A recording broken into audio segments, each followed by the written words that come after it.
Hi friends, welcome to TN spicy. இன்றைக்கி நம்ம கிச்சனில் நல்ல ஒரு டேஸ்டியான சிக்கன் பிரியாணி எப்படி செய்கிறதுன்னு பார்க்க போகிறோம்.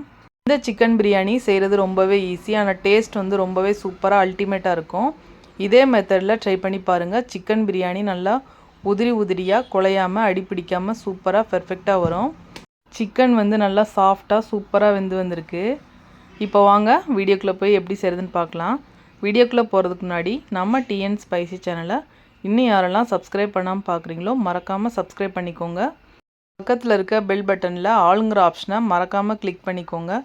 அப்போ தான் புது புது வீடியோஸ் உங்களுக்கு நோட்டிஃபிகேஷனில் வரும். இப்போ வாங்க சிக்கன் பிரியாணி எப்படி செய்கிறதுன்னு பார்க்கலாம்.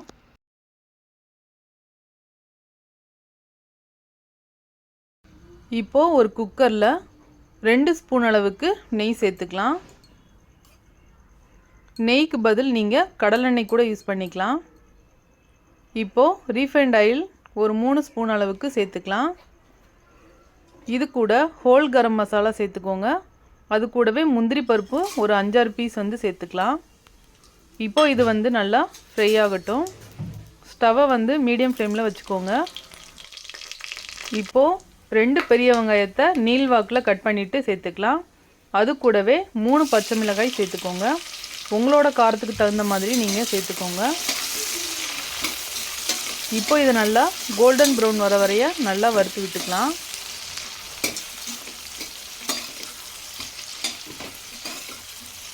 வெங்காயம் எந்த அளவுக்கு நம்ம வதக்குறோமோ அந்த அளவுக்கு பிரியாணி சாப்பிட்றதுக்கு டேஸ்ட்டாக இருக்கும்.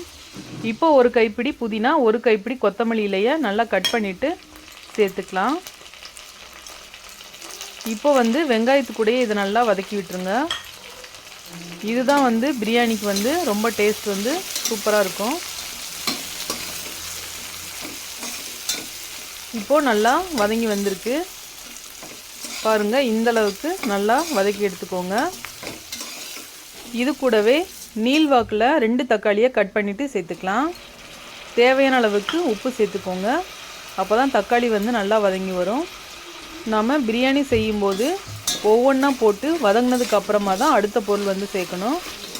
அப்படி சேர்த்தா தான் பிரியாணி டேஸ்ட் நல்லாயிருக்கும். இப்போது தக்காளி வதங்கி வந்திருக்கு. இந்த ஸ்டேஜில் 2 ஸ்பூன் அளவுக்கு இஞ்சி பூண்டு பேஸ்ட் சேர்த்துக்கலாம். இப்போது பச்சை ஸ்மெல் போகிற வரைய இஞ்சி பூண்டை நல்லா வதக்கி விட்டுக்கோங்க. இப்போது தக்காளியும் இஞ்சி பூண்டும் நல்லா மசிச்சு வதங்கி வந்திருக்கு பாருங்கள். இந்த ஸ்டேஜ் வந்ததுக்கப்புறமா நம்ம மசாலா சேர்த்துக்கலாம். இதில் 1/4 டீஸ்பூன் அளவுக்கு மஞ்சள் தூள், 1 ஸ்பூன் அளவுக்கு சில்லி பவுடர் சேர்த்துக்கலாம். 1 ஸ்பூன் அளவுக்கு மல்லித்தூள் சேர்த்துக்கலாம். இது கூடவே பிரியாணி மசாலா 2 ஸ்பூன் அளவுக்கு சேர்த்துக்கலாம்.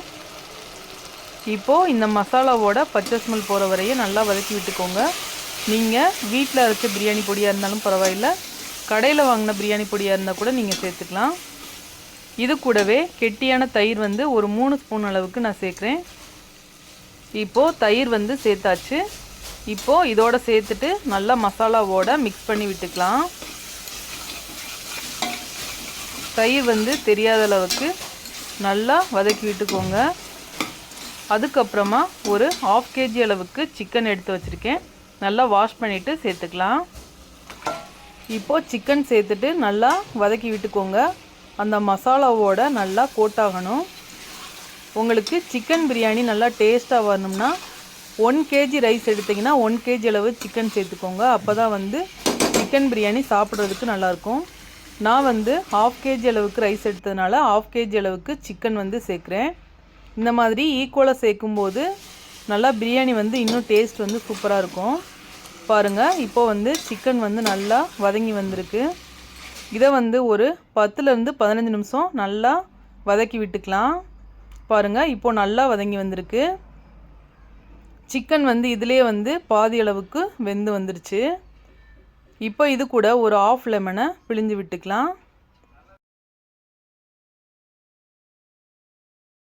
லெமன் ஜூஸ் சேர்த்ததுக்கப்புறமா சிக்கனை ஒரு தடவை நல்லா கலந்து விட்டுக்கோங்க.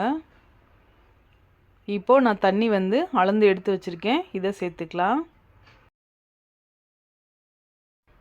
1 கப் அரிசிக்கு 2 கப் அளவுக்கு தண்ணி எடுத்துக்கோங்க. சரியான அளவாக இருக்கும். தண்ணி வந்து நல்லா தளதளன்னு கொதிச்சு வரணும். அதுக்கப்புறமா தான் நாம் அரிசியை வந்து சேர்க்கணும். அப்போ தான் பிரியாணி வந்து நல்லா உதிரியாக நல்லா சாஃப்டாக சூப்பராக வெந்து வரும். நான் வந்து ஒரு 15 மினிட்ஸாக பாஸ்மதி ரைஸை ஊற வச்சு எடுத்திருக்கேன். இதை சேர்த்துக்கலாம். இந்தளவுக்கு நல்லா தண்ணியை வடிச்சிட்டு அதுக்கப்புறமா சேர்த்துக்கோங்க. சேர்த்துட்டு ஒரு தடவை லைட்டாக கலந்து விட்டுக்கோங்க. ரொம்ப வேகமாக கிண்டி விடக்கூடாது, அரிசி வந்து உடஞ்சிரும். நல்லா ஸ்மூத்தாக ஒரு தடவை கலந்து விட்டுக்கோங்க. இப்போது கொஞ்சமாக கொத்தமல்லி இலை சேர்த்துக்கலாம். சேர்த்துட்டு இந்த ஸ்டேஜில் உங்களுக்கு உப்பு வந்து பத்தலைன்னா நீங்கள் போட்டுக்கலாம். தண்ணி வந்து நல்லா கொதிச்சு வரணும். அதுக்கப்புறமா தான் நாம் வந்து குக்கரை க்ளோஸ் பண்ணணும். இந்த அளவுக்கு கொதிச்சு வந்ததுக்கப்புறமா குக்கரை க்ளோஸ் பண்ணிவிட்டு ஒரு விசில் விட்டு எடுத்துக்கோங்க. இப்போது பிரியாணி வந்து நல்லா வெந்து வந்துருச்சு. ஓப்பன் பண்ணி பார்க்கலாம். பாருங்கள் எந்த அளவுக்கு நல்லா சூப்பராக ரைஸ்லாம் நல்லா உதிரியாக வந்திருக்குன்னு. அதே மாதிரி நல்லா பார்க்குறதுக்கு ரொம்ப சூப்பராக கலர்ஃபுல்லாக பிரியாணி வந்து ரெடியாக இருக்குது. இப்போது லைட்டாக இந்த மாதிரி கலந்து விட்டுக்கலாம். ரொம்பவும் போட்டு கிண்டி விடக்கூடாது, ரைஸ் வந்து உடஞ்சிரும். பாருங்கள் இந்த அளவுக்கு லைட்டாக இந்த மாதிரி எடுத்துகிட்டு ஒரு அகலமான பாத்திரத்தில் கொட்டி விட்டுருங்க. கொஞ்ச நேரத்துலேயே நல்லா ரைஸ் வந்து ஒன்றோட ஒன்று ஒட்டாமல் உதிரியாக சூப்பராக வந்துடும். இதே மாதிரி சிக்கன் பிரியாணி வந்து ட்ரை பண்ணி பாருங்கள். டேஸ்ட் வந்து சூப்பராக இருக்கும்.